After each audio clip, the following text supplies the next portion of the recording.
Thank you very much, everybody. Thank you very much, and I'll tell you, I love this state. I love Georgia. I love Georgia. And I'm thrilled to be back in this incredible place with thousands of proud, hardworking American patriots. That's what you are. You are hardworking. You're great. We know how good you are. And we're bringing this country back fast. We're going to bring it back fast. I'd like to begin by asking you a very simple question. Are you better off now than you were 4 years ago? With your vote on Tuesday, I will end inflation. I will stop the invasion of criminals coming into our country.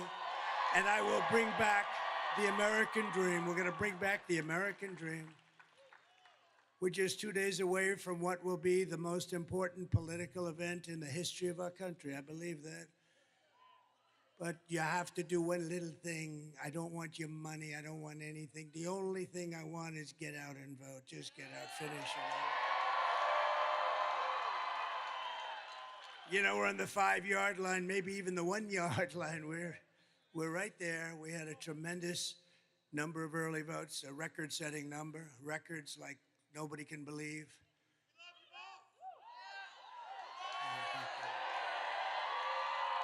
Thank you. But all I can say is on Tuesday, just go out and vote, and we're going to close this thing out, and it's going to be party time. It's going to be party time.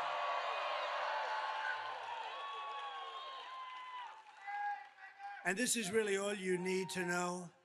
Kamala broke it, and I'll fix it, and we'll do it very quickly.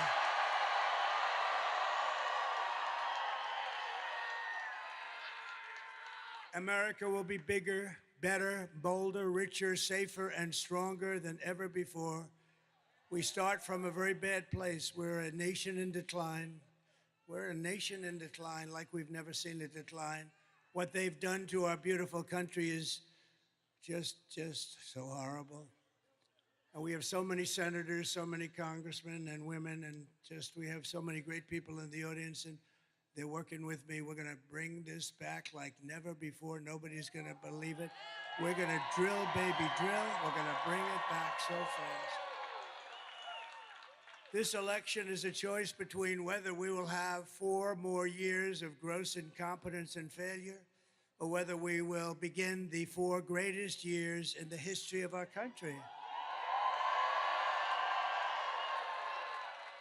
This will be the golden age of America.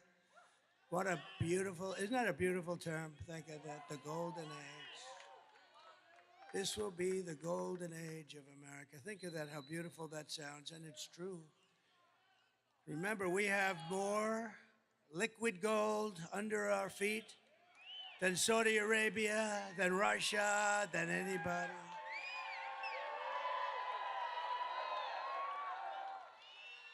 And I told a great guy, RFK Jr., Bobby, I said, Bobby, you work on women's health, you work on health, you work on what we eat, you work on pesticides, you work on everything. The one thing you have to let me do, Bobby, I got to work the liquid gold. You're not going to touch that. We don't want too much advice. We don't want too much advice, Marco, on the liquid gold. We're going to pay off our debt. We're going to do things that you wouldn't believe, and we're going to give you, I gave you the biggest tax cut in the history of our country. You'll get still more. We're going to make our country so competitive. On Tuesday, you have to stand up and tell Kamala or Harris. You know, when I say Harris, nobody knows who the hell I'm talking about. I said, Harris was out tonight. Who's Harris, sir? Nobody knows who she is. But on Tuesday, you have to stand up and tell Harris that you've had enough. You can't take it anymore. You're the worst vice president in the history of our country. It's the worst administration in the history of our country.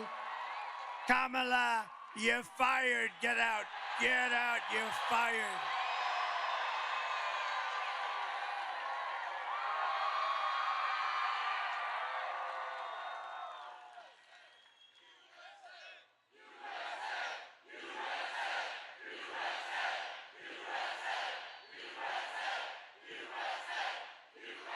Thank you very much. Thank you very much.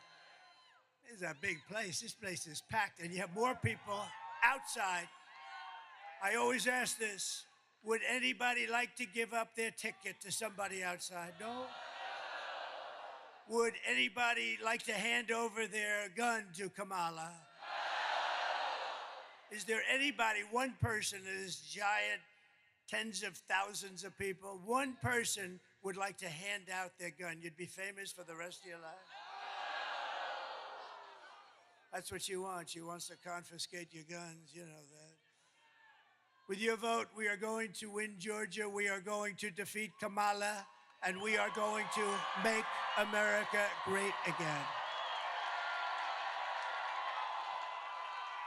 Over the past 4 years, Kamala has orchestrated the most egregious betrayal that any leader in American history has ever inflicted upon its people.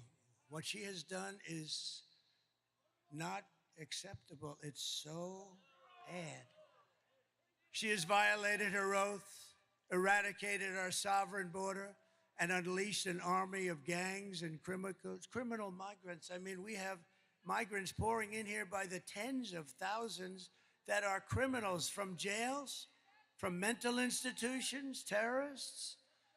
They come from mental institutions, and they come from insane asylums, and they come from all around the world, from Venezuela to the Congo. Lots of people coming from the jails of the Congo, stealing countless American lives, and they do nothing about it. These are open borders.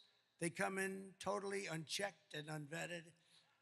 Just days ago, right here in your state, an incredible 25-year-old mom, beautiful mom, named Mimi Rodriguez Ramirez, was kidnapped from a Walmart parking lot that was safe. She was horribly abused and murdered, violently murdered. A week later, her body was dumped on a road, was found by the police in condition that they said they've never seen anything like that before. The animal who murdered Mimi was an illegal alien who came to Georgia to maim and kill people. It made no difference who they were. Mimi leaves behind a 9-year-old daughter and her absolutely wonderful mother, Carmen.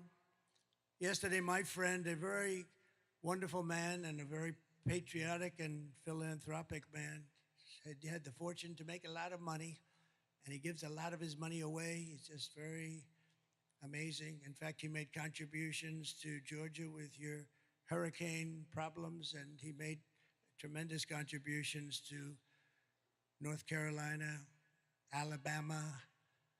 Think of all these states, Tennessee, South Carolina, Florida. What a horrible thing that was. But my friend's name is Steve Witkoff, and he reached out to Carmen when he heard about it. And I'd like to ask Steve, he doesn't know I'm going to do this, and he may not want to speak in front of 40,000 people because I don't know if he's ever done it before. But Steve is just this incredible guy, and if it's okay with you, Steve, I'd love to have you come up and say some wonderful things about Mimi and Carmen and that incredible family that's been decimated. Steve Witkoff.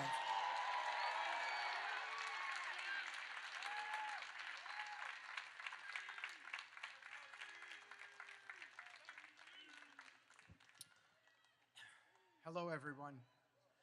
The president is a lifelong friend of mine, and he is one of the best men I have ever known. I speak about him often, and I like to tell people about his humanity, his sensitivity, his empathy. I am a member of a very bad club. It's the club of parents who have buried their children. When my son Andrew died, there was one person who supported me unconditionally.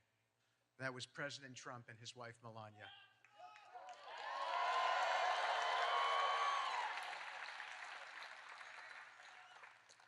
We were having a conversation, and I told the president that my son Andrew leads me to others who have been in distress.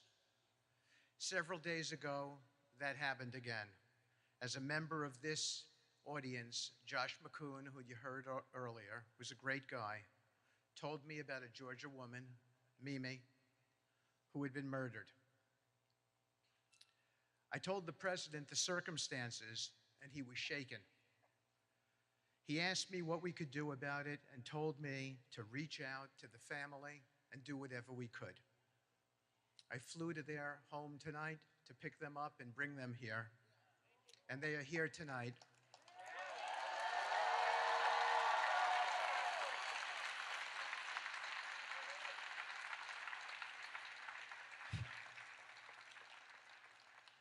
Distraught and sad, but I believe uplifted, and they are Trumpers and have voted for him in this election, all of them.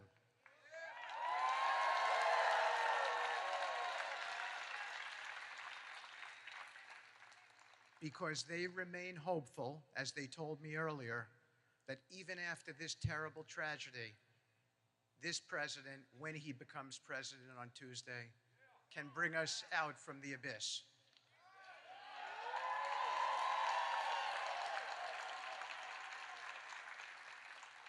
Let me tell you briefly about Mimi's family. They are hardworking, from Puerto Rico, living in Georgia, making a home for themselves. They never imagined their beautiful daughter would be killed by someone who did not belong in this country. On your behalf, Mr. President, we have raised their family money and we have given it to them tonight, and we will watch after them in the future. I can promise you that, in your direction.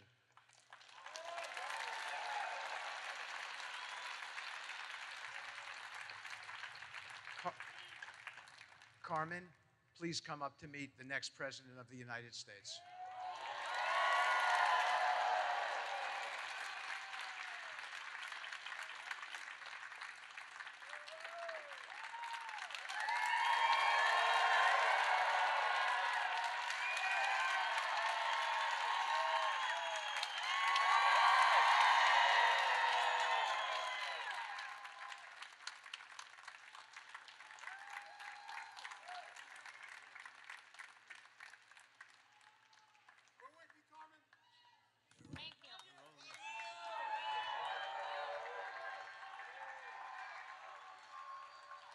My name is Carmen Ramirez.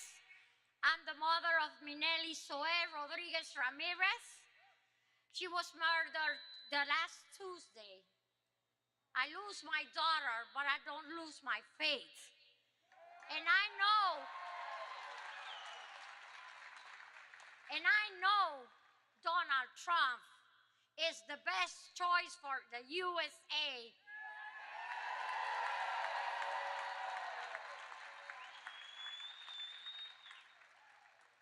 And not the best choice.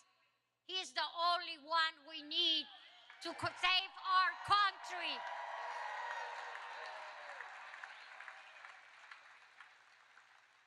I just want to let you know that everybody has to go and vote. Because just for talking and don't vote, we don't do nothing. Take your friends, take your children, 18 years old. Everybody has to vote. Because that's the only way we're going to save us country. Okay? And I want to let you know that Donald Trump is not a choice. It's just the number one.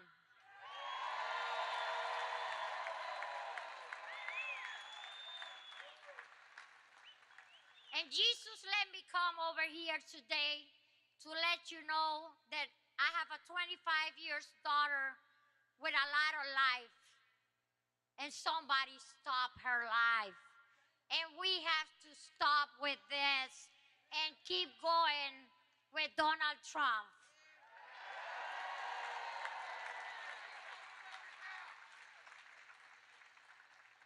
I meet Donald Trump in person. He's the most wonderful person that I see, that I know right now. He helped us.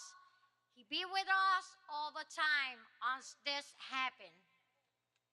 and he always be there for my family. That's why we always gonna be for him all the time. Thank you for everything. Thank you, and don't forget to go and vote. God bless America.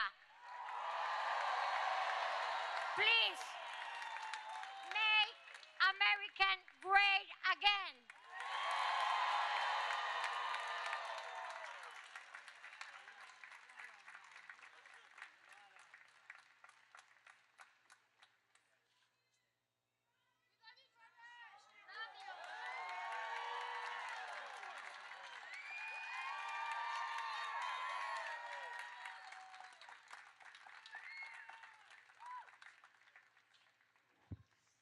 Wow, what a job. What beautiful words. Can you imagine?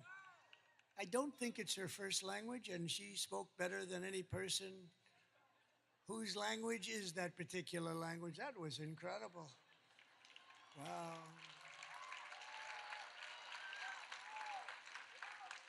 And I can tell you, Carmen, that Mimi is looking down on you right now, and she is so proud. She's up there in the beautiful sky, well beyond the clouds, and she is so proud of you. What a job you did. Well, it's not easy either. Can you imagine through the grief to do something like that? And we are so sorry for your loss. It's unbelievable. We're going to get that stopped. We're going to stop it. This is happening every day. Soon it'll be every hour. It's just, we're going to stop it. We hold Mimi in our hearts forever. And we'll be your friend, Carmen. We'll be your friend and your family's friend. Thank you. Thank you very much. These terrible atrocities against our citizens are happening every single day in cities and towns all across America. I want you to hear directly from another mom, great mom also, wonderful woman who I met just a week ago. Border Patrol gave me this incredible endorsement. They said he's the greatest president in the history of our country. I said, does that include Lincoln, Washington? And yes, sir. But then I told the story, but then one of the guys got up and he's 37 years old. He said, he's the greatest president in my lifetime. I didn't like that. He was 37 years. I like the other one much better. Greatest ever. No, the Border Patrol is great. They're incredible people, and they gave us a full-throated endorsement. And they have every year, frankly. They always endorse me, and they're incredible patriots. Them and ICE and law enforcement and our sheriffs. Our sheriffs are great. Police all over the country. They are really respected by everybody, but they don't understand because they don't get treated properly. And we're going to treat them properly, and they're going to solve our crime problem very easily. It's what they want to do. They're dying, you know what? They're dying to do it. They watch these stores being robbed, guys walking out with refrigerators, 500 thugs going into a department store, cleaning it out, some of them with refrigerators on their back. And they want to do something, but they're told to stand down, don't even think about it. You'll lose your pension, you'll lose your house. You lose all your money, you lose your family. And we're going to free them up to stop the crime in our cities and stop the crime in our country. And they know, I have to say, you know, somebody said, well, how would you do this? Because obviously we have to deport these murderers and drug dealers and terrorists. We have terrorists coming into our country at levels we've never seen before. You know, in 19, if you look at the numbers issued by the Border Patrol, in 2019, a Trump year, and I don't even agree with these numbers. They said I had 0 terrorists. Oh, by the way, bring down that board, please. Just my favorite board in the whole world. My favorite board in the whole world.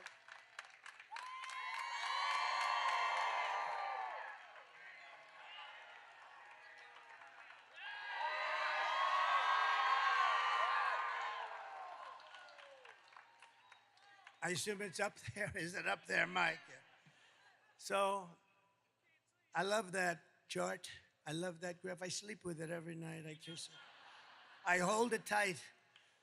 But it saved me because if I didn't make that sharp turn to the right to look at it, I would not be with you tonight. So if you look at the arrow on the bottom, that was my last day in office. And after I left, all they had to do is leave it the way it was, remain in Mexico. You think it was easy to get Mexico to say, oh, sure. They said no. They laughed at me when I first proposed it. And within about 10 minutes, they were saying, we would love to do it, sir. I said, I'm going to put tariffs on every car and everything you send into the United States if you don't do it. And they not only that, they gave us thousands, tens of thousands of soldiers free of charge, everything free. I wanted it free. And tremendous crime is coming through. But that was in 2019, they said we allowed 0 terrorists. It had terrorists 0. And it was good, but I think it has to be a little bit. But the following year, it was 16 or 19 terrorists. Now it's thousands of terrorists. They're coming from the Middle East and all over the world. Some of the worst in the world. We know the names. We have no idea where they are. But our local law enforcement does, you know. People say, well, how are you going to ever find? Our local sheriffs and law enforcement people are incredible, and they're dying to do the job. And they know their middle names. They know their addresses, where they come from. They know everything, and they're going to help us. And we're going to have the largest deportation of criminals in history. But I want you to hear directly from another incredible mother whose world has been shattered just recently also because Kamala let savage, illegal alien murders into our country through the open border. She has an open border, unvetted, unchecked, an open border. Please. Sunday night, I asked her to not stay up super late because of her coming to work with me in the morning first to do her summer school. She said, okay. I told her good night and I love you. I went to bed, not realizing that that was going to be the last time I saw her.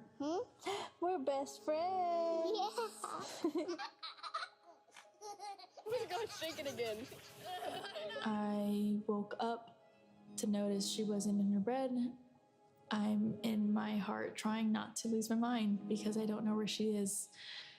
I finally remembered her phone had a location on, and her phone was pinging just 2 minutes down the road, right behind the skate park. I start driving to the direction the phone was being pinged at, and I see a couple cop cars with lights on. I see yellow tape, and immediately my heart drops and sinks to the bottom of my stomach. My daughter's hands and ankles were both bound. She was strangled to death, left with no pants. And I know in my heart, she fought incredibly hard. She was not going down without a fight. We begin with 2 men we're learning are charged with capital murder tonight, accused of killing a 12-year-old girl. Police say these men strangled her before dumping her into that creek. Both men were in the country illegally. Apprehended, then released by Border Patrol less than 3 weeks before Jocelyn's death. The men accused of killing Jocelyn Nungare are affiliated with the gang known for brutal violence. Kamala Harris was in charge of immigration in our borders. If we had better border policies and not open borders and not these catch and release policies, I truly believe this all could have been prevented. Under her being vice president of this country, my daughter's life was ripped away from her. She had her entire life ahead of her. Happy birthday, dear Jocelyn. My daughter is 6 feet in the ground based off of policies that she allowed to keep. Kamala Harris did have one job, and she not only failed, not me, she failed my daughter, she failed Jocelyn. You know, she was only 12. President Trump reached out, gave me his sincerest condolences as not a former president, but just as a father, someone who cares. I believe Donald Trump needs to be back in office. I can at least know that my next child we'll be safe in this country.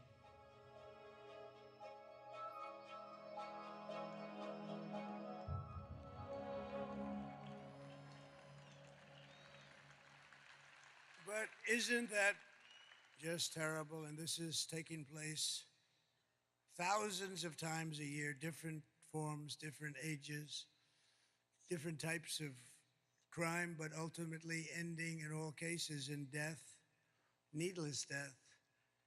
The day I take the oath of office, the migrant invasion ends and the restoration of our country begins immediately.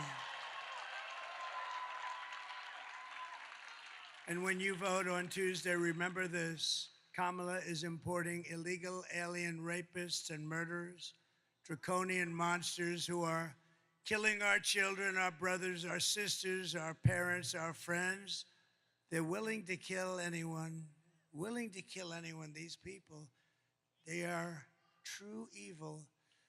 When I win, I will not let these animals into our country any longer. I will not let them spill one more drop of precious American blood. And I just want to thank you, Carmen.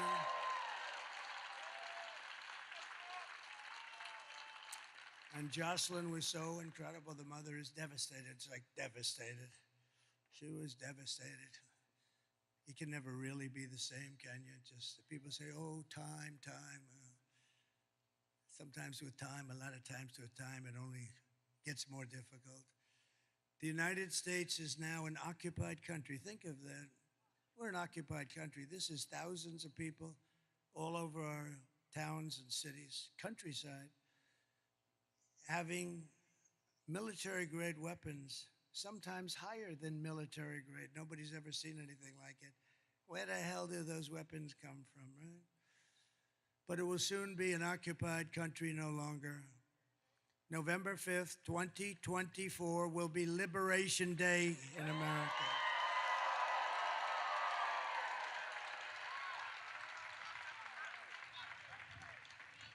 I will rescue every city and town that has been invaded and conquered. Can you imagine? I'm saying our towns have been invaded and conquered, and that's what they are. Take a look at Aurora in Colorado. It's been invaded and conquered. And we have a radical left governor of Colorado who doesn't know what to do. I know what to do. And we will put the vicious and bloodthirsty criminals in jail. But first, we're going to see if it works out. We're going to kick them the hell out of our country because we don't want to take care of them. And to expedite removals of Tren de Aragua and other savage gangs like MS-13, equally violent, they like using knives to cut people up because knives are much more painful than a bullet. They did it in Long Island. You remember 2 young girls walking to school in the morning, beautiful 16-year-old girls, and they were grabbed by MS-13 and they were sliced into pieces and killed. And all I can say, it's really good that we have great law enforcement out there and that we were able to call ICE because ICE took care of business. They took care of business. And Kamala wants to defund ICE. Think of that. She wants to, she said, she said, they're not nice people. They better not be nice people. They're nice people. They're going to have a lot of problems with living, but they are tough as hell, but they love our country equally as much. They love our country so much, they just want to be able to do their job. So ICE and Border Patrol and all of you, sheriffs and law enforcement officers, and yes, firemen and sanitation men and you are on the A-list, all of you. I will invoke the Alien Enemies Act of 1798. Can you imagine? That's when they ran it a little tougher. They weren't so politically correct in 1798. To target and dismantle every migrant criminal network operating on American soil. And if they come back into our country, it's an automatic 10 years in jail with no possibility of parole.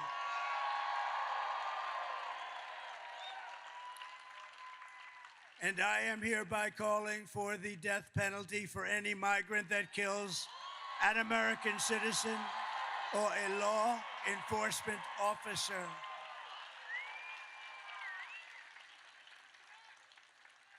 And I will immediately ban all sanctuary cities in the United States of America immediately.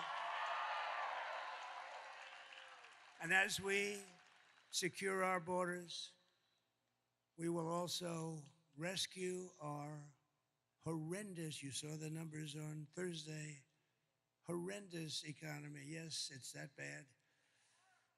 I always said that if it's going to happen, let it happen on their terms.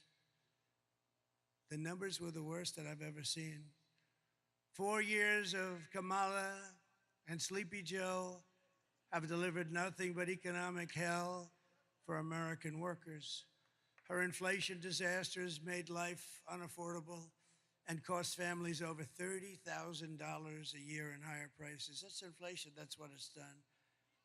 You know, inflation in a lot of quarters is called a country buster. It's a country buster. It busted Germany many, many years ago.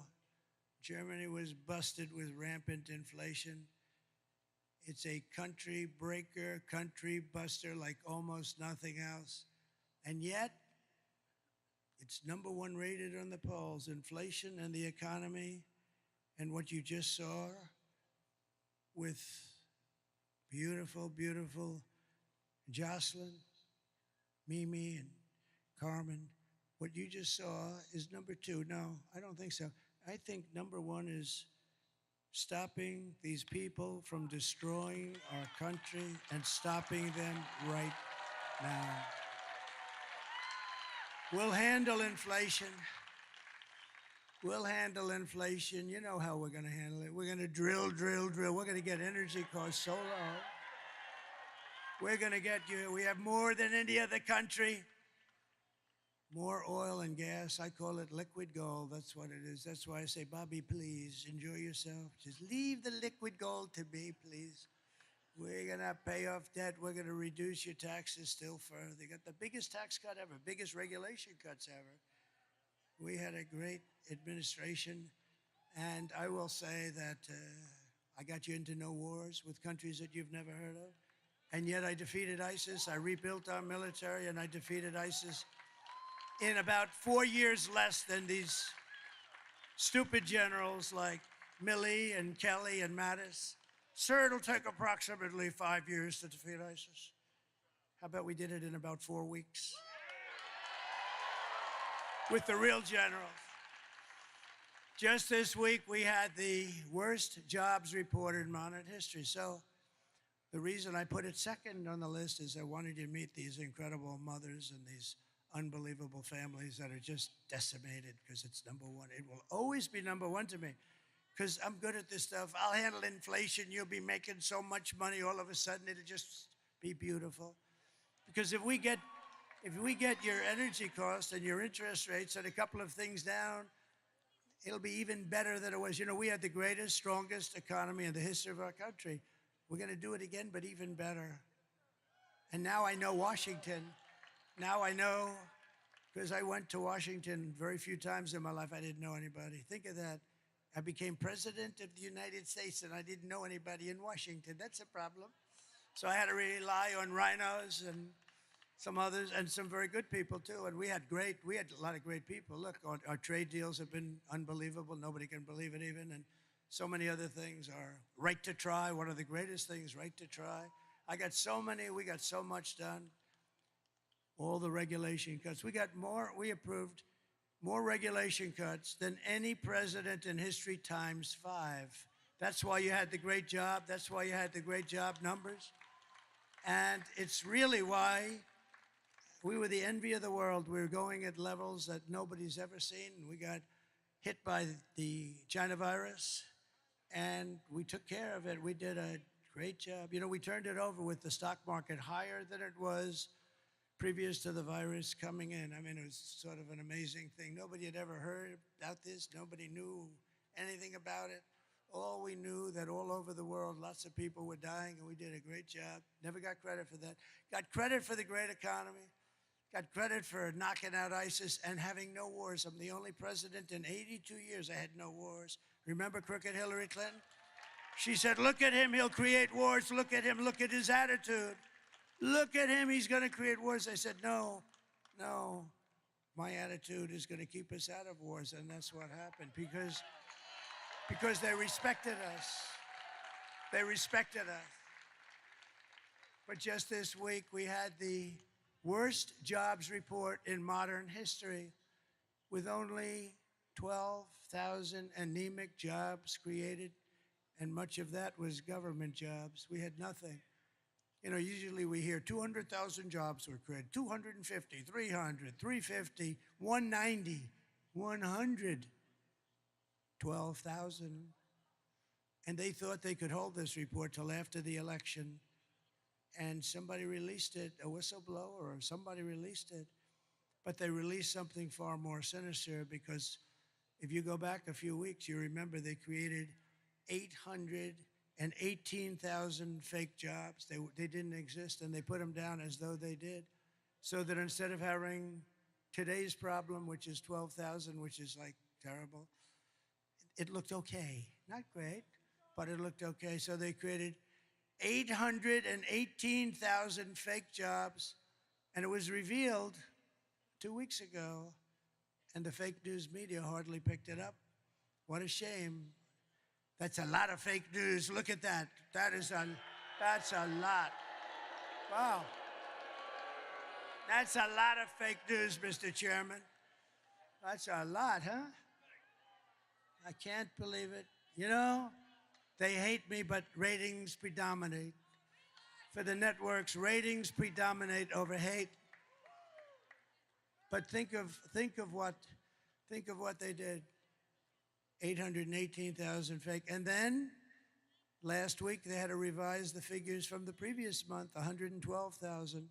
So that's almost 1 million fake jobs. I call them fraudulent. Fake isn't strong enough. And they did that hoping that all of you people wouldn't have a chance to see before you pull the lever on Tuesday.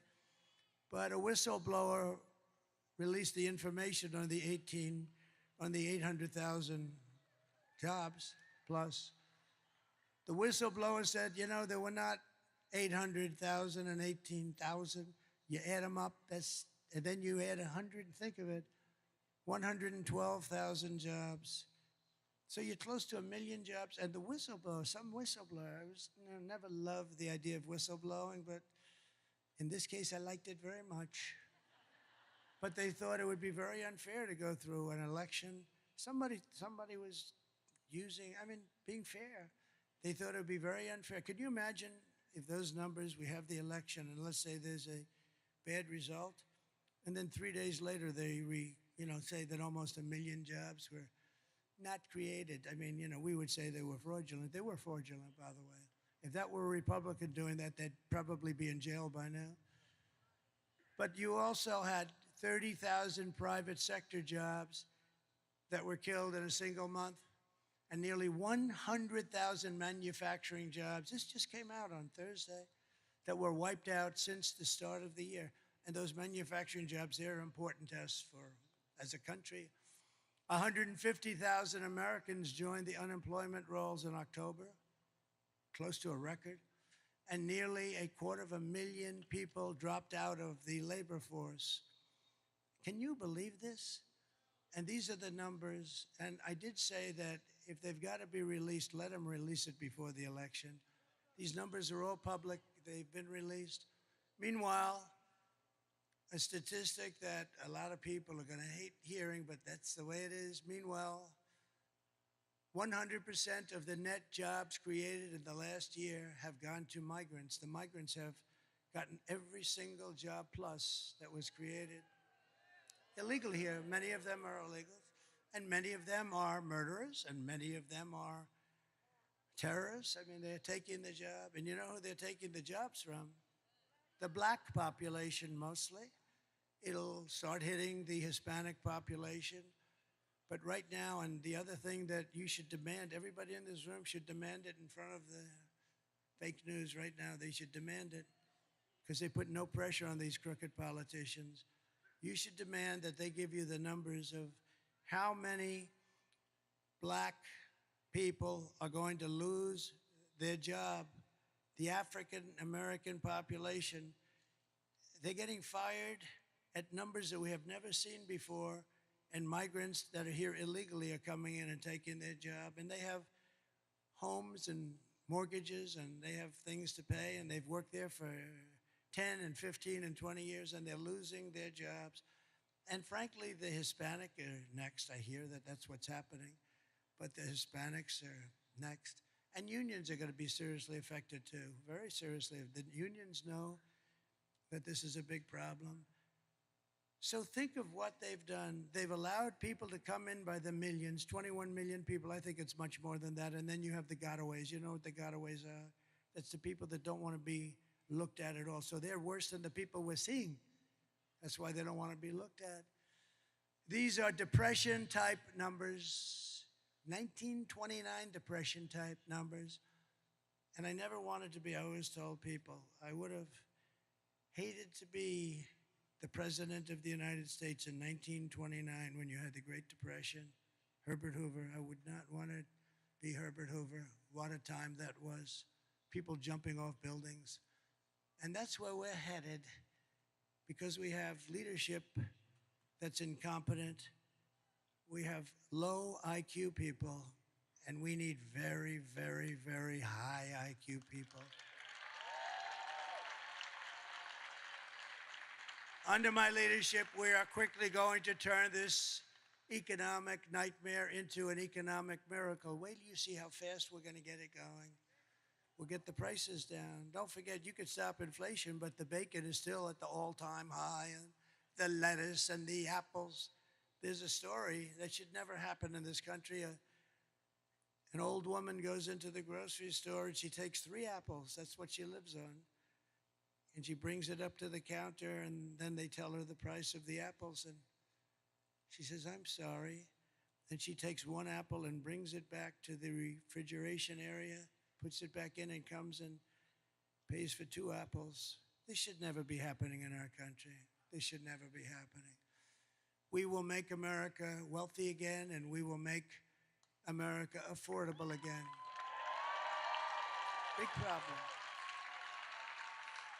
So we're 2 days away from the best jobs and the biggest paychecks and the brightest economic future the world has ever seen. Kamala talks about fixing the economy, but why doesn't she do it?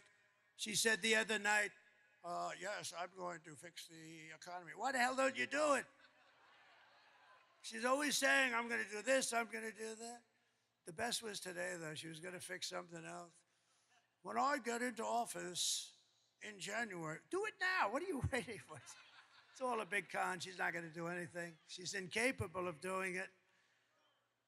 Kamala's plan will impose the largest tax hike in American history and raise taxes on the typical American family of 4 or 5 by more than $3,000 a year. Congratulations. You know, all my life, I've always found politics fascinating. I never knew I'd be a politician. I still like to try and get away with saying I'm not.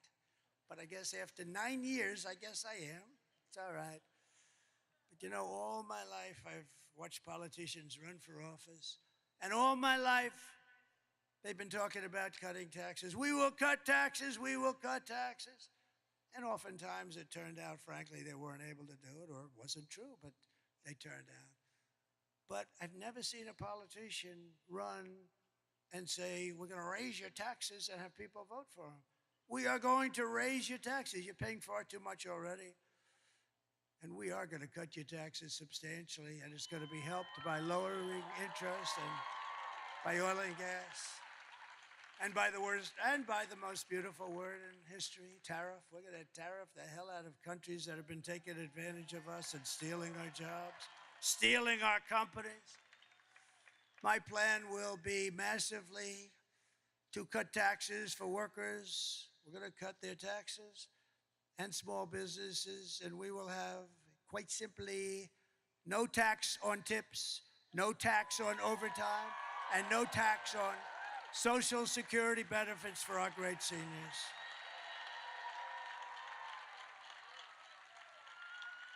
And to rapidly reduce inflation, I will end Kamala's war on American energy, and we will drill, baby drill, frack, frack, frack. We're gonna go to town. And I know those guys are, they don't call them wildcatters for nothing. They'll be drilling it so fast. Just the concept of what's gonna happen on Tuesday, we're way ahead.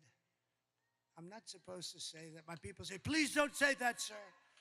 They'd like me to say that, yeah, we're a little bit behind, but if you get out, look, here's the story. You have to get it out. You have to vote Tuesday. It's all Tuesday. You got to show up in numbers that you've never seen before.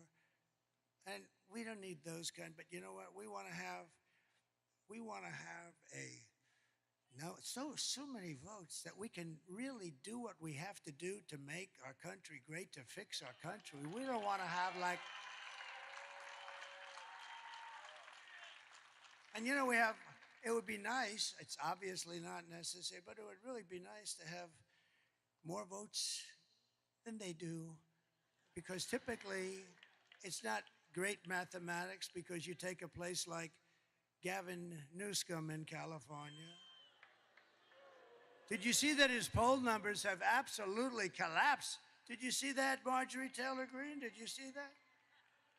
Gavin Newsom, one of the worst governors in history. But Gavin, his poll numbers are, what the hell's happening? What happened to his poll? But all of these people, they're just taxing you out. But the worst is, I was talking to Elon Musk. How great is Elon Musk?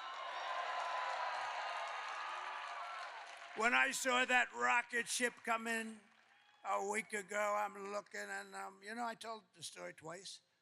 I'm looking at that rocket ship and I'm on the phone with a very important person, very, very important. Even all these senators, even Herschel Walker would be impressed with him.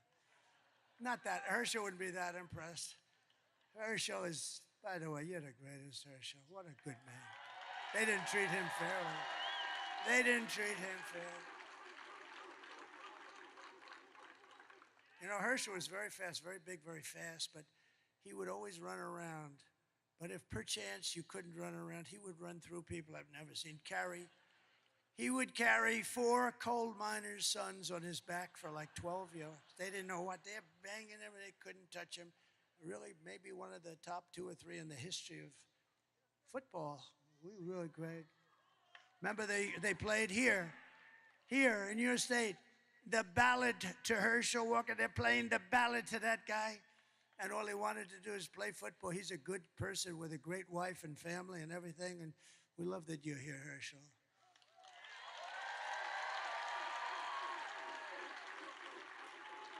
And as good as that Georgia team is, if Herschel was playing on it, they'd be very happy. Then we could guarantee it, but he's a special guy. He's a good guy. Really a great guy, smart guy too.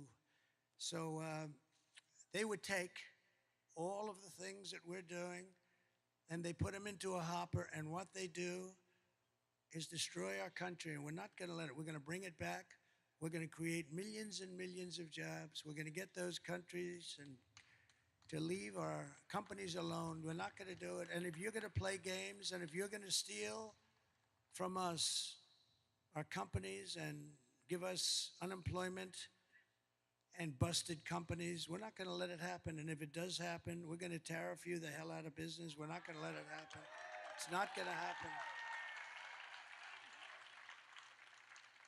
And just one quick story. In Mexico, they're building the largest auto plant in the world. A friend of mine told me that he's a builder of auto plants. That's all he does. That's all he's good at. Frankly, he tells me if you said to build an apartment, he would be no good, but he can build a massive plant. He's the best. And he was telling me about a year ago that China is going to build a massive auto plant in Mexico, and they're going to sell the cars into the United States. And I think he said that the capacity would be literally, this would be bigger than what they have in Michigan, the state. This is a monster, but it'll put all our auto workers out of business, everyone out of business. And I didn't like that when I heard that. And I was up in Detroit at the Detroit Economic Club. By the way, isn't it nice that you have a president that doesn't have to use a teleprompter? I haven't looked at that damn teleprompter. Isn't it nice? Isn't that nice? But I said to him, John, let me ask you, I want to see a plant. I just want to see, what do you want? I just want it because, I think I'm going to do well if I run again. So I want to see it. This was a year ago. He said, well, thank you, darling. He said, well, you'll have to come to Mexico because we're not doing the big ones here. We're doing plants, but not the big ones. I said, no, they should be doing the big ones here.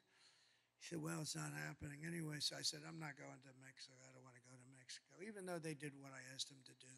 They always did. They did. They were fine. But Mexico's a real threat because of what's going on. A real threat, economic threat. And China's going into Mexico because this way they don't have to float it across the seas. It's not going to happen. So I said to him, what's happening with that plant?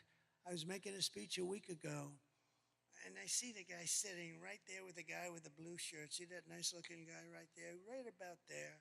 Yeah, you can stand up if you want. You look like a nice... Go ahead, stand up. Right there. Yeah, stand up. Right there. So I'm looking at the audience, and again, I'm in Detroit, and this has to do with cars. Very pertinent because cars are big manufacturing stuff, and you see all the jobs that they're losing now. I want to bring all of the car business back here. So he's sitting, I say, oh, that's John. That's the guy that told me about the plant. So I finish my speech, and I send out for John. He comes backstage. I say, John, how's that plant coming on, that big monster plant that China's building? Sir, they've decided they're not going to build it because they think you're going to be elected president. And if you're elected president, you're going to put tariffs on all these cars of 100%. And they're not going to be able to sell one car into the United States. And I said to the state of Michigan, you're so lucky. No wonder I'm leading Michigan by a lot. No, but there's a big thing. I mean, I said you're going to be paying tariffs like you wouldn't believe, and it's not going to be economic, and they think I'm going to win. And they say if he wins, it's going to be impossible. Because I took in hundreds of billions of dollars from China. No other president took in 10 cents. Barack Hussein Obama took in nothing. He just talks. He talks all the time. Talk.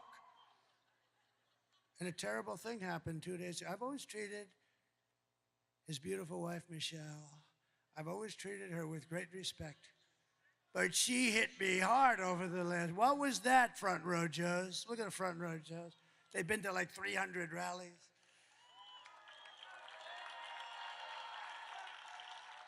And this, by the way, look at this thing. 25,000 people standing outside. Look at it, to the back window. You know it's full when you have the back window and people are hanging out the window. Be careful, too. But this isn't a rally. You know what this is? This is a request to tell everybody just to go, please, just go and vote on Tuesday.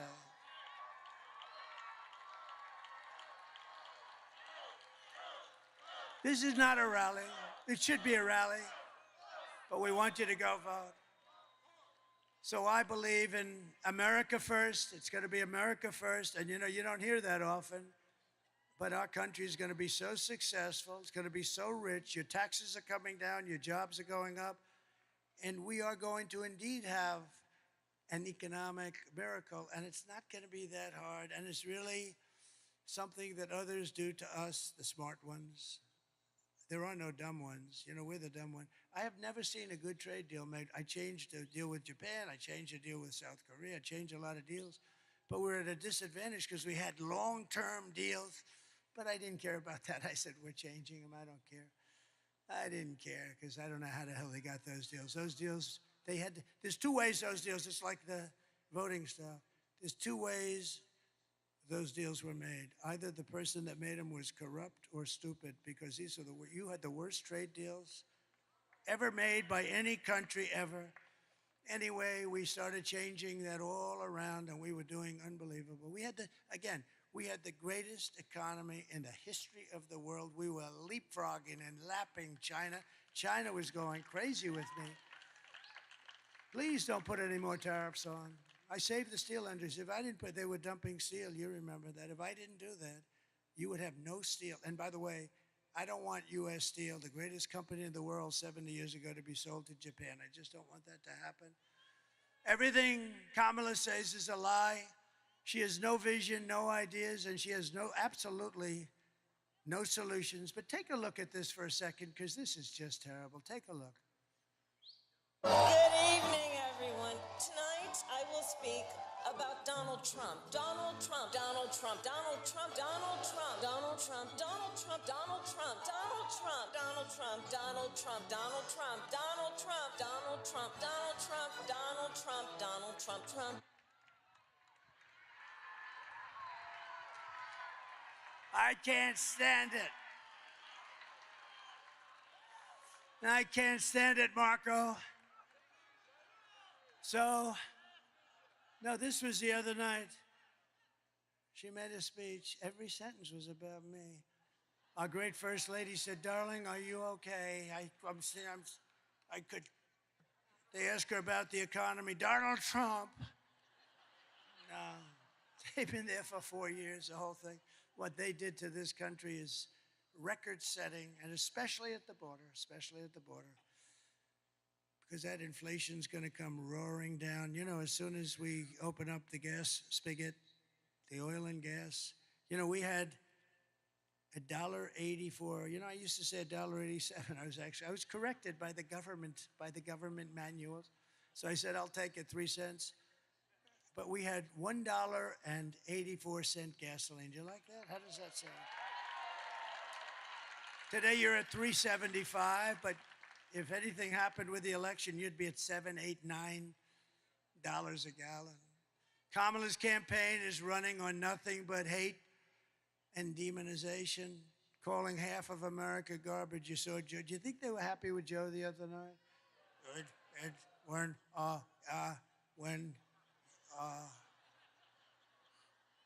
His people are garbage. They are garbage. Oh, I said, oh, is he screwed now with them? He says, Sarah, that's lasted for what, about 5 days now? This is not good. And perhaps that's why we're leading by so much, but that's not really the reason. The reason is that first little question I put. We built a great, great economy, and their economy is terrible because of inflation, in all fairness, largely because of inflation, but if inflation's a real bad word. Meanwhile, Kamala says she would not do one thing differently from Joe Biden, which in itself is disqualifying. I wouldn't do one thing. How about the 325,000 children that are dead, missing, or slaves? She wouldn't do that different. Our country is almost at a 90% wrong track, the highest in the history of our country, and she says, oh, I would do nothing different. Take a look. Would you have done something differently than President Biden during the past 4 years? There is not a thing that comes to mind. I stood there on the tarmac watching you check your watch. The chaotic and deadly U.S. evacuation from Afghanistan stunned Americans and the world and cost the lives of 13 U.S. soldiers. Would you have done something differently? There is not a thing that comes to mind. More than 13,000 illegal immigrants convicted of murder have been caught at the border and then released into the United States. An Afghan national is in custody today after being accused of plotting an election day terrorist attack. The suspect entered the U.S. on a special immigrant visa. Gut-wrenching new details in the murder of Georgia nursing student Laken Riley. The illegal immigrant suspect, who cops say committed the heinous murder, is a Venezuelan national who crossed the unsecured southern border back in 2022. 2 men investigators say are in the country illegally from Venezuela are charged with capital murder in the death of Jocelyn Nungaray. A 5th illegal immigrant accused of attacking 2 New York City police officers over the weekend showed no remorse or regret. Would you have done something differently? There is not a thing that comes to mind. Can you believe it? Nothing. You know, a smart person would say, yeah, let's see, I'd strengthen up the border. I'd do something on inflation. I'd do that. You could say 20 different that you couldn't think of anything. This is not what you want for your president. So if you want to end this disaster, you have to go out, get out and vote and just in conclusion, we want to just introduce a few people that are incredible. They're really incredible. Lieutenant Governor Burt Jones, thank you for being here, Burt. Great guy. The great senator from Florida, and he's a tough guy. I had to compete against this guy. This guy was not easy. He's tough. He's tough and he's smart, and he's my friend Marco Rubio. Thank you, Marco. And former Senators David Perdue, he's working so hard, and Kelly Loeffler. Thank you, Kelly. Thank you, David. Somebody I'm very proud of, Arkansas Governor Sarah Huckabee Sanders.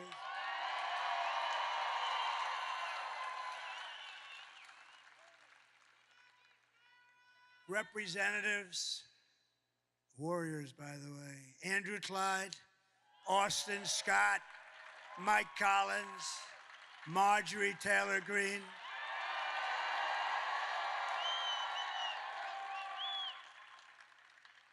And a guy who was great in the Mueller hearings. Remember, he was hitting up Mueller with so many questions. Mueller said, I don't know, I can't. Where the hell am I? Just after 2 years, he had no idea what was happening. And we were totally exonerated, by the way. Totally, 100% exonerated. But this man was great. You got to see his voice chiming through those beautiful, hallowed halls, screaming at Mueller. It was unfair competition. Former Congressman Doug Collins. Thank you, Doug. And candidates for Congress, Brian Jack. So Brian Jack. I hated when they took Brian Jack. They came to me and they said, we'd love to have Brian run his home district where he was born, raised. I said, look, between you and I, just tell him it's not available. I didn't want to lose him, but he figured it out. And I endorsed him so heartily. And he's a great gentleman, right, Chairman? He's a great gentleman. Brian Jack. It's an interesting name because, you know, with people, there aren't too many, but when people have that kind of a name, Brian Jack, and a lot of people call him Jack Bryan. I asked him that question, and I said it doesn't really matter, you know, you get the idea. But Brian Jack is a great guy, and he's going to be a great congressman or whatever he wants to do for a long time to come. Thank you, Brian. And he worked for me, and he was always there. And also Wayne Johnson, going to be great. Wayne Johnson. And he's central. Look at that look he's got. Although looks don't mean anything, please remember that. Looks. You're not allowed to talk about looks anymore in this politically correct. He looks, especially if he were a woman, that would be bad. And you know, nowadays with this administration, you can become a woman if you'd like. I don't think you should. I have a feeling that he's going to take a pass. Do you believe what's happening with that whole situation? But I hear you're doing great, and you're going to be very successful, and you do indeed have the look, whether I'm supposed to say it or not, who cares? Thank you very much. Agriculture Commissioner, and he's a good one, Tyler Harper. Thank you, Tyler. He's a good one. And your incredible GOP chair, Josh McCoon, who is great. I don't want to talk about him too much, though, because, you know, if some crazy thing happens on Tuesday, I can't say, because then I'd say he didn't do a good job. But now he's done a great job, and I hear we're really in great shape, right? We have record-setting early voting, numbers that nobody's ever seen before. Can you believe that? I mean, basically, correct me if I'm wrong, but the Republican Party never wins early. We'll be 200,000, 300,000, 400,000 votes behind, and that they consider that good. But it's just the opposite. We're hundreds of thousands of votes ahead. No, this has never happened before. But it all means nothing if you don't go out on Tuesday and vote. Right, Josh? We have to get them to vote. And, of course, I just introduced him, the legendary Herschel Walker. We love Herschel. Thank you, Herschel.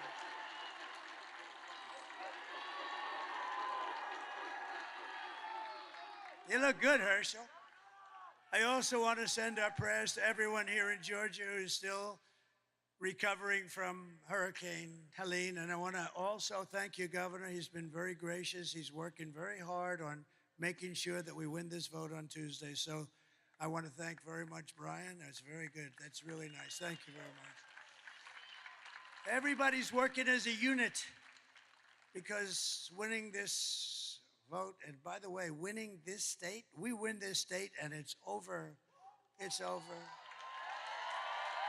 So get out there and do it. Kamala's hurricane response was a disgrace and actually a betrayal. It was just reported that almost 50% of phone calls to FEMA for disaster aid went totally unanswered. You know why? Because they spent their money on illegal aliens, people coming into our country illegally, many of them very bad people. So you cannot trust this person. Anybody doing that, you can't trust that person to be president. You had the worst hurricane like maybe ever, and boy, did North Carolina get hit, but you got hit really hard. And you had, and you know, I want to thank Elon Musk, okay? Because Elon, the head of North Carolina Rescue, and your governor, and also some of your people that did a really great job but had very little federal help, they asked, would it be possible for you to call Elon Musk? And he gave me the greatest endorsement ever. I mean, how good is it to get his? Because we like intelligent people. We got to protect our brilliant people. We don't have too many of them. And when I saw that rocket come down, the way it came down was so beautiful. Boom, right on the pad. He was unbelievable. I said, was that yours? Yes. Oh. Can Russia do it? No. Nobody can do it. China? No, nothing. Nobody can do it. And I said, he does something called Starlink. And the man from, a very good official, by the way, state official, he's from North Carolina. He said, sir, could you call up Elon Musk? I know you have a good relationship. We want Starlink. I said, what the hell is Starlink? Tell me about it. It's a communication system. All of the wires in parts of Georgia, too. All of the wires are down, and it's very successful. It's very hard to get. We can't get them, and we need it. I mean, people are dying. They have no communication, and people are dying. And I called Elon. I said, Elon, you got to do me a favor. Do yourself a favor. Do humanity. They got to get this thing you have called Starlink, and you got to get it fast, Elon. And I talked to him for a couple of seconds, literally, and I got a call from the guy from North Carolina thanking me for getting Starlink. I said, how the hell did you do that, Elon? He said, well, I can do two things at one time, can't I? And the following day, it got delivered to North Carolina, Georgia, and other places that needed it, and it's very hard to get. And I actually asked him, in all fairness, I got to give Elon a little boost. I actually asked him, well, how does that compare to the wires that have to go all the way down and ground and on poles and everything else? He said, actually, it's much better. So I said, you know, got to rethink that whole situation. But Elon has been great in that way. You know where he is right now? He's campaigning for me in the Commonwealth of Pennsylvania. Can you believe it?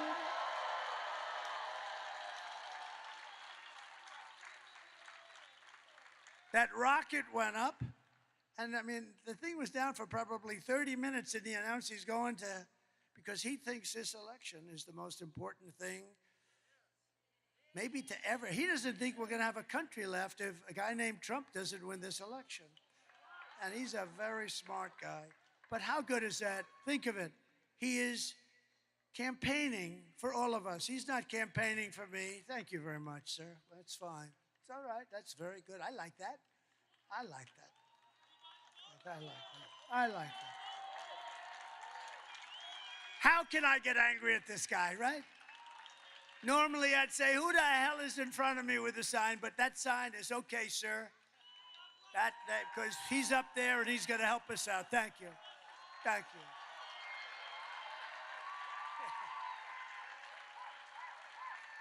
Thank you very much.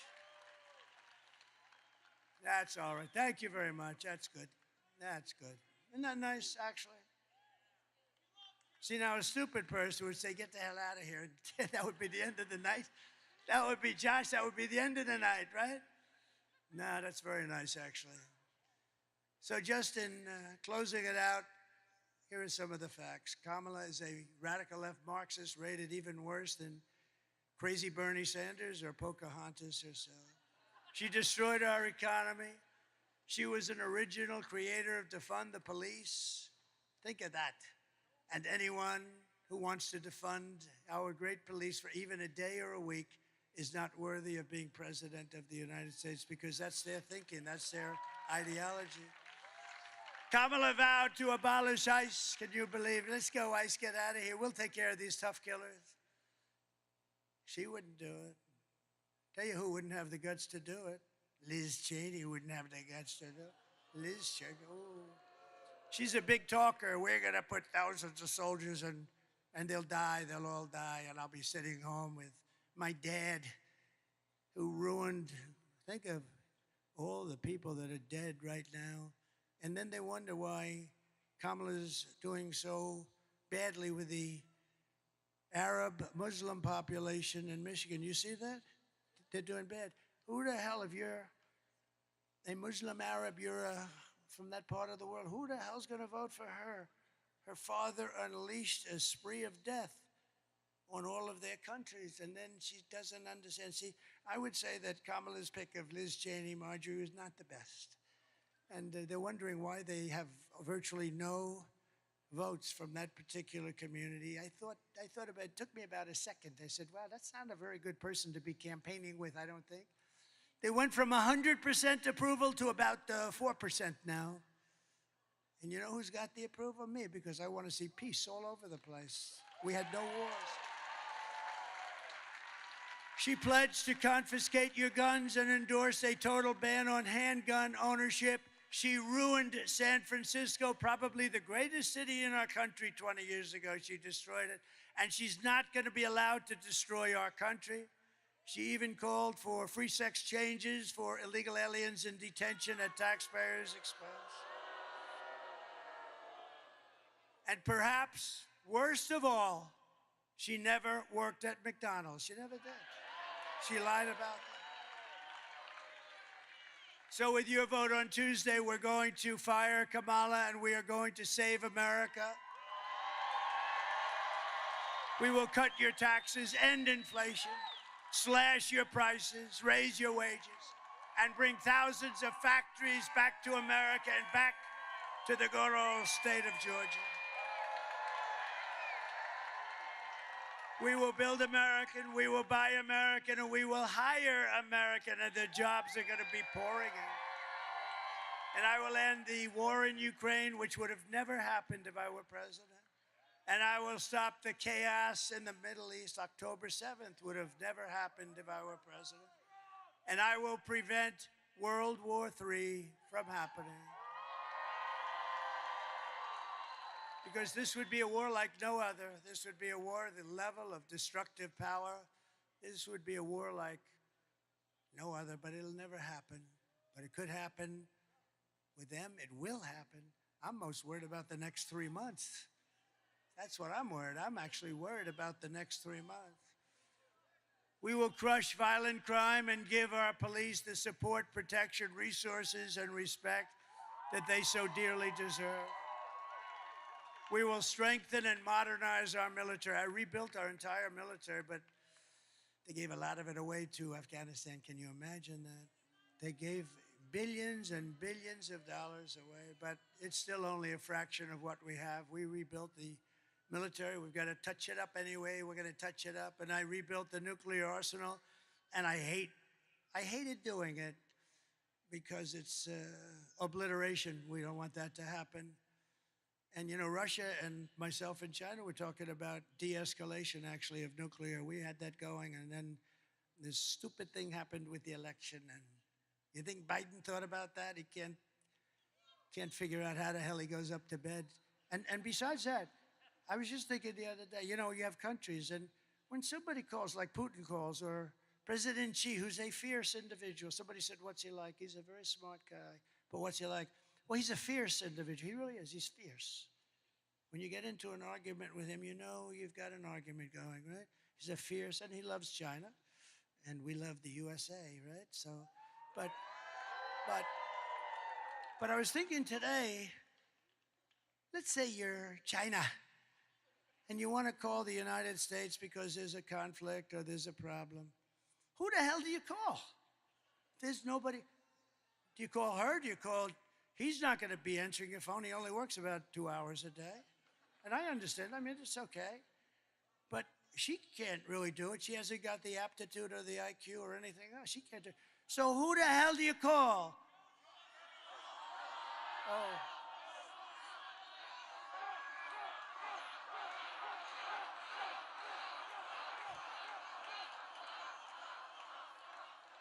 Well, I don't know if they have a choice. There's nobody you can go. You ever have that?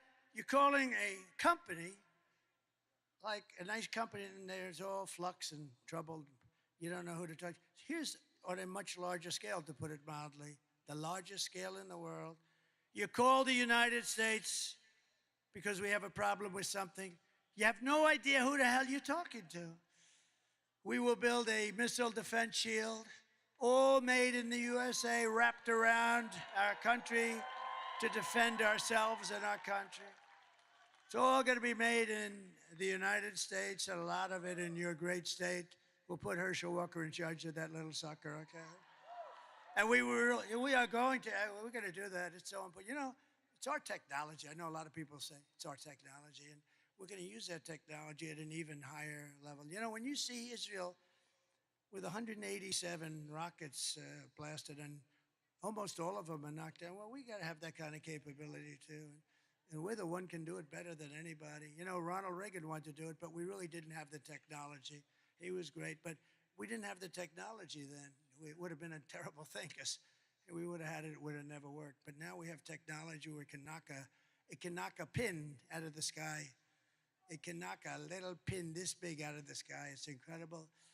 We will rebuild our cities, including our capital in Washington, D.C., which is a mess, with graffiti on our marble, beautiful Carrara marble columns all over the city, graffiti and filth and crime. We're going to make it beautiful again, and we're going to rebuild our cities. We're going to work with Democrat mayors and governors. We'll probably have to, and we're going to make our cities beautiful and safe again. We'll work with them if we have to. And we will teach our children to love our country, to honor our history, and to always respect our great American flag. And we will get critical race theory and transgender insanity the hell out of our schools.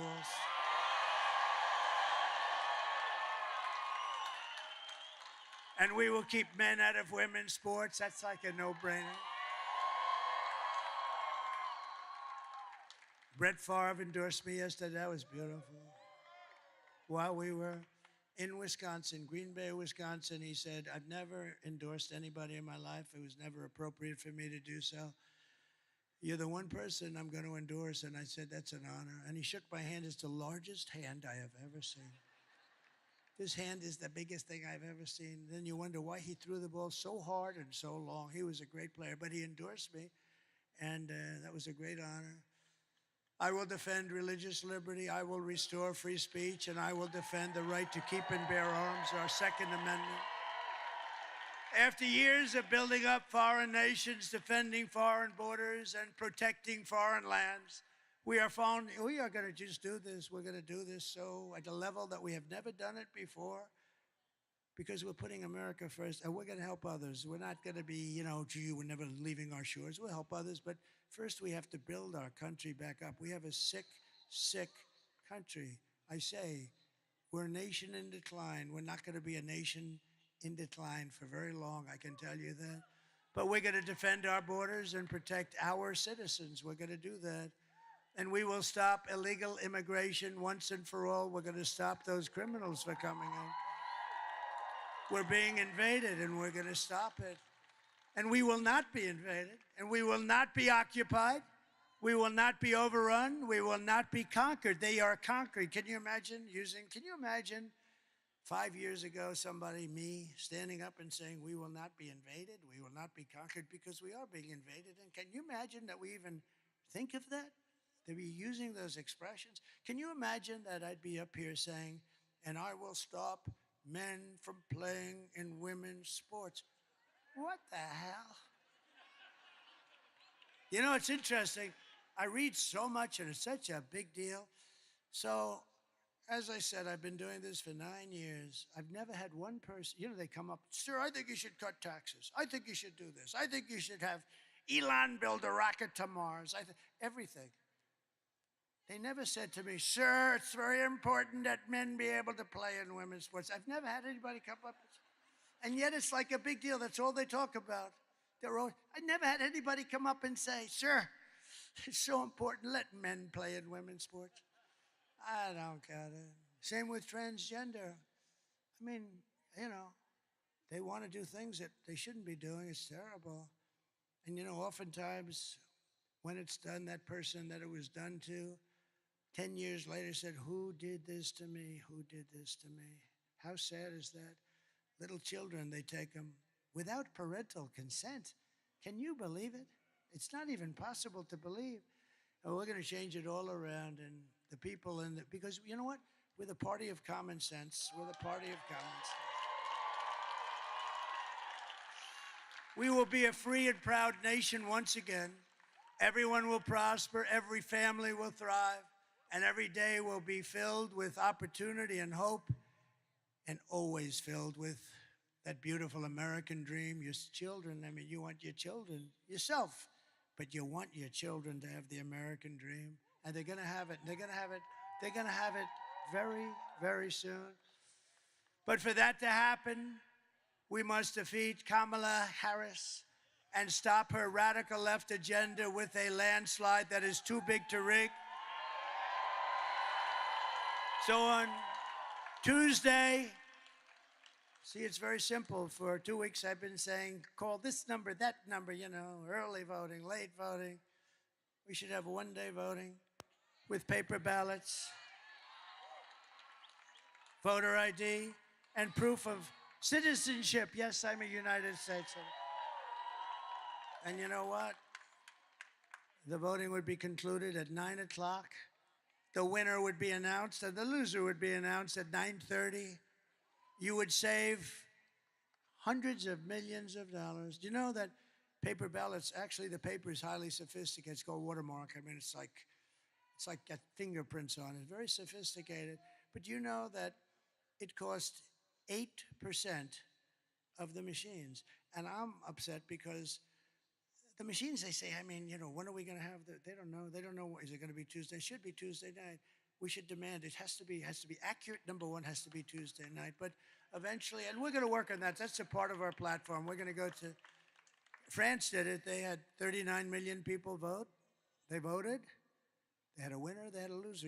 They went to mail-in ballots and it didn't work. It was tremendous, rampant cheating. As you know, there would be, Jimmy Carter said there would be when he was asked to chair a commission.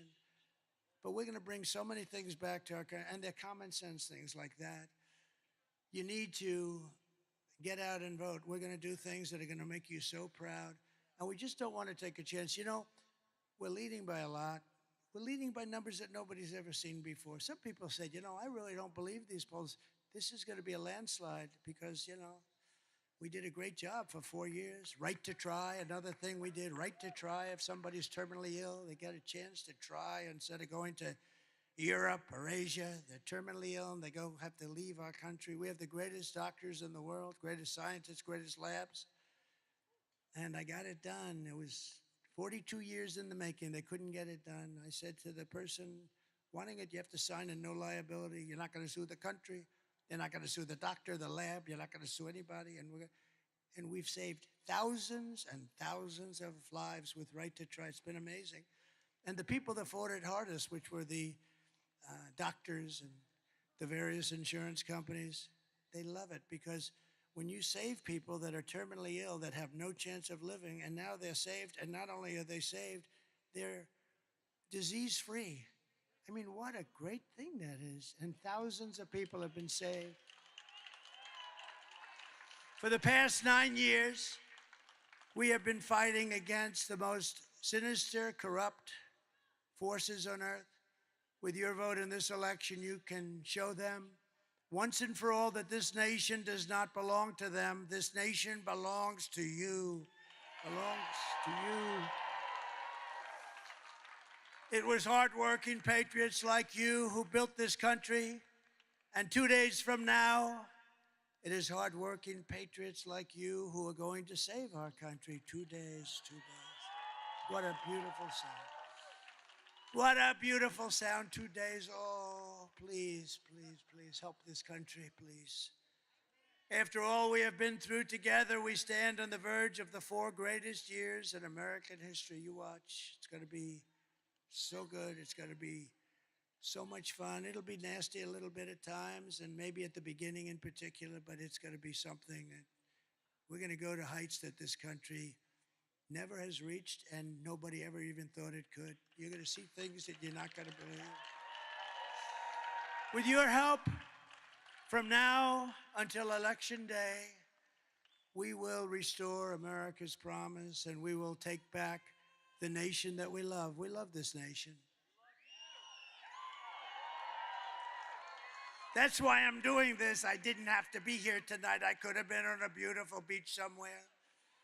The sun pouring down on me, the waves, saltwater waves hitting me in the face. I love those properties, but you know what? I love this much more. It's not even a contest.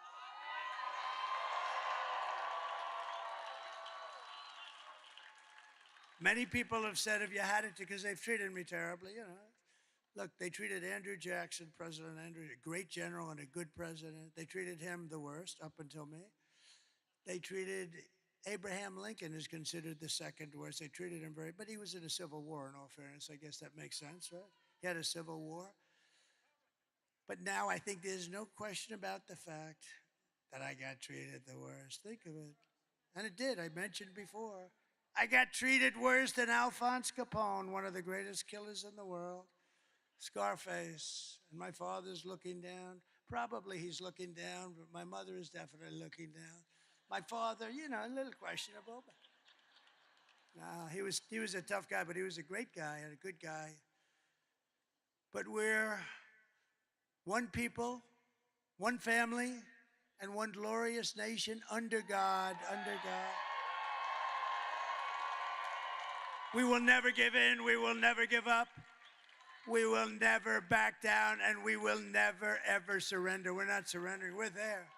We're there. You got to get out and vote. We're there. We're actually on the 1 yard line. Let's go get out and vote. Everybody vote, vote, vote, vote. Together we will fight, fight, fight, and we will win, win, win. We're going to win.